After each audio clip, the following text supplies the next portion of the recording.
your view on that, and also the issue, the visit of the president to United States of America? If you can just maybe put Yes. your view on those It was badly timed because budget is coming to Parliament for the third time, and the president is not there. Once budget comes for the third time, it means it's a crisis. You cannot leave your country in a crisis and go to America where you're going to be ill-treated. He's going to be ill-treated. He will not be given the necessary respect, and that's what Americans do. Madiba tried to convince them that there were no weapons of mass destruction in Iraq, and then the President Mbeki did the same, tried to convince them that there are no weapons of mass destruction. They still went on to destroy Iraq, even when there was no evidence. Till to date, they've not produced a single evidence that there was weapons of mass destruction in Iraq. So it's a waste of time. He's going to, if he wants them to start treating him differently, and is going to beg them to attend the G20, he's going to have to compromise some of the fundamental policies of this country, which were not prepared. If he does that, he must not come back. He must stay there with those 49 Afrikaners already. He must also stay there because he can't compromise our sovereignty for political expediency. We've got positions on Palestine. We've got position on the embassy of Israel. We have a resolution of Parliament that said that embassy must leave South Africa. Its majority in Parliament took that decision. So you cannot go alone as an executive overrule the position of Parliament. If he does that, it will be illegal and we're going to fight it. There are no Afrikaners who have been killed here in South Africa. It's not true. And there are no 49 Afrikaners who left South Africa. You all know that. It's a fiction. It's drama.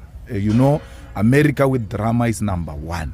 That thing is Muvango. I don't know what is Muvango in Africa. It's just a drama. I believe they landed and then they waited for cameras, took them pictures.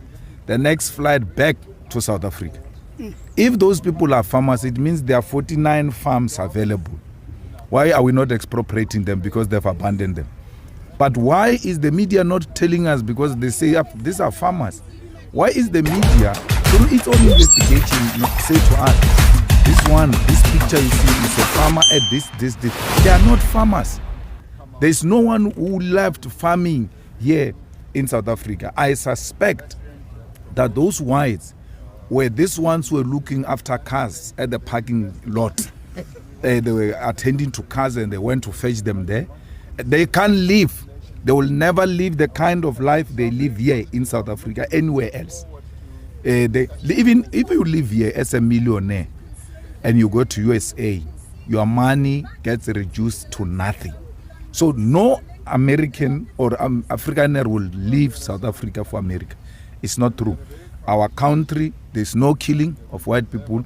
We're not killing white people. We're demanding our land. We're saying, let's share this land. Let's all work the land.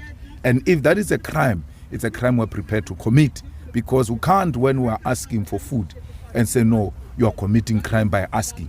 We're having a robust debate on land in South Africa. And that must never be used to silence us by America. Okay, thanks. Thank you.